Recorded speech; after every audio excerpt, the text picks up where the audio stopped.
Hello and welcome to the STRIcast. Today, myself and graduate Ecological and Environmental Consultant Meg Stone will be discussing the Golf Environment Awards. Meg, how you doing? Hello, I'm good, thank you. Good stuff. So, to kick things off, what are the Golf Environment Awards?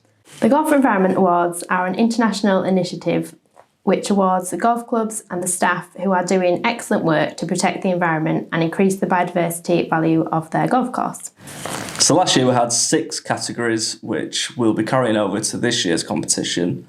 We'll kick things off with the Operation Pollinator Award, which is awarded to golf clubs who consistently deliver outstanding ecological habitat creation and management for pollinators. This was won by Coultas Golf Club. Can you just discuss a bit on them? Yeah, so Coultas Golf Club have done a lot of work on the golf course for all different kinds of pollinators. So not just making wildflower areas and putting up bug hotels, but they've done tree management. So people might not think about pollinators in trees, but there's a lot of moths and other species that pollinate plants that rely on good managed woodland. And they've also created chalk scrapes which have encouraged the small blue butterfly back to the golf course. The next winner was the Ecological Project of the Year. This is golf clubs who have implemented a successful ecological project with clear objectives and targets which help contribute to a better environment. This was won by St Andrews Links Trust. What was it that made them the winner of this award? St Andrews Link Trust had a really interesting project on kestrels. They noticed there was a big decline in their population locally. So they had installed a kestrel box, and over the past few years they have had a pair of kestrels that have successfully reared 21 young, which I think is really impressive. Switching up, we've got the Conservation Greenkeeper of the Year, which is outstanding individuals who make significant contributions to the success of environmental and ecological management. This one is going to be slightly tweaked this year to Conservation Champion of the Year. But last year's winner was Sleaford Golf Club. Can you tell us a bit more about them?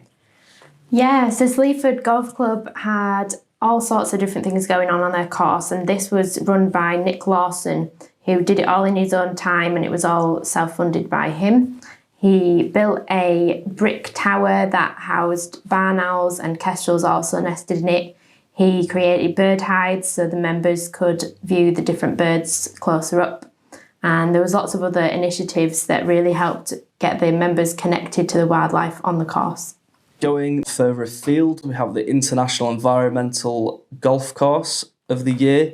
This is for golf clubs outside of the UK that brilliantly demonstrate efficient management across nature conservation, turf, grass, waste and water.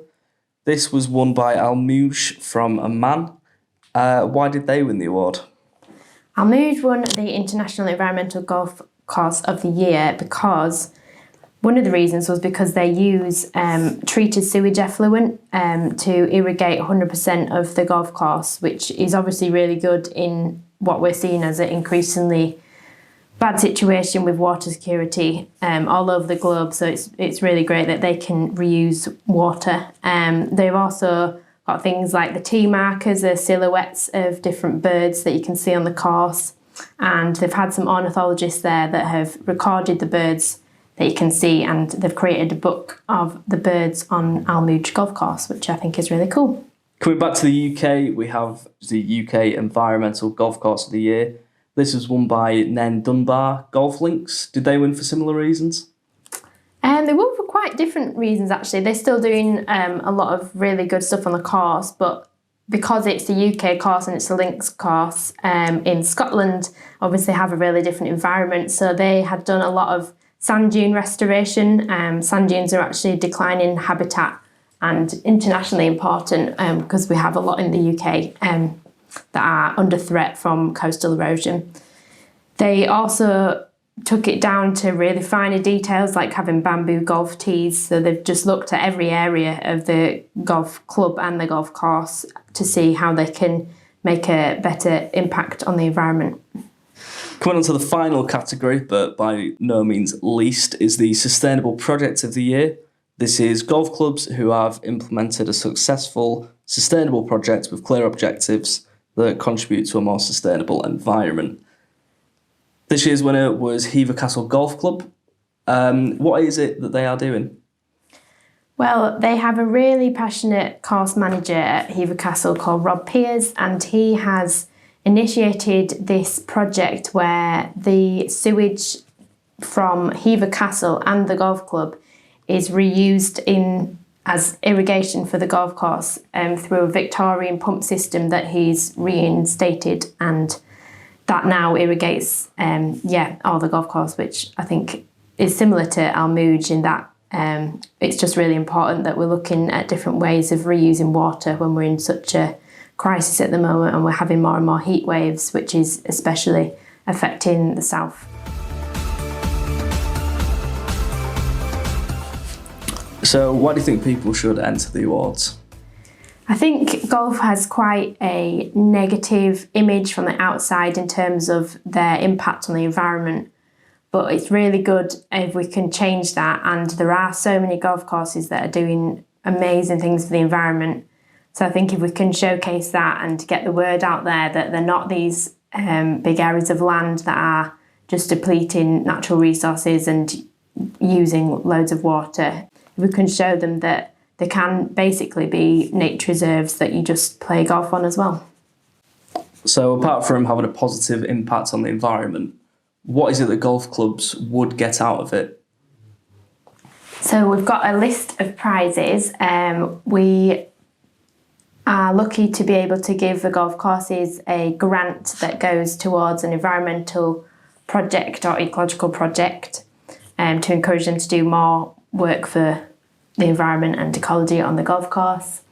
They also get free entry onto the Basis Foundation course, which is really good course to do if you're a greenkeeper or anyone interested in turf, managing turf or working on a golf course. We've got lots of other prizes listed on the website, so if you want to head to golfenvironmentawards.com, you can see them all there. So entries for this year's competition have just opened. They run until the 31st of August, so any golf clubs which are wanting to enter the awards, you've got quite a large chunk of time to get your entry ready, fill out the forms on our website, which is golfenvironmentawards.com, send us the pictures, and then we can get back to you on that. If you're looking for more content on the Golf Environment Awards, we have recently uploaded a few videos onto our YouTube channel, which is STRI Group, which visits the courses which won last year's awards. We talk to them why they think it's a good thing, what their future ambitions are. So to get that, STRI Group on YouTube, or I will also link in the description of this podcast. Meg, anything else to add before we leave? Yes, I would just say that however big or small the initiative on your golf course is, it's always worth entering. We consider all golf clubs, it's free to enter, and any golf club across the world can enter. As you can see from last year's winners, St Andrews had a Kestrel box, which might seem like a small thing, but it actually made a really big impact to a species that was declining locally. Whereas other clubs might be doing bigger things such as sand dune restoration, which we obviously still considered as a really valuable project. Well, Meg, thanks for joining me discussing the awards. Until next time, thanks for listening.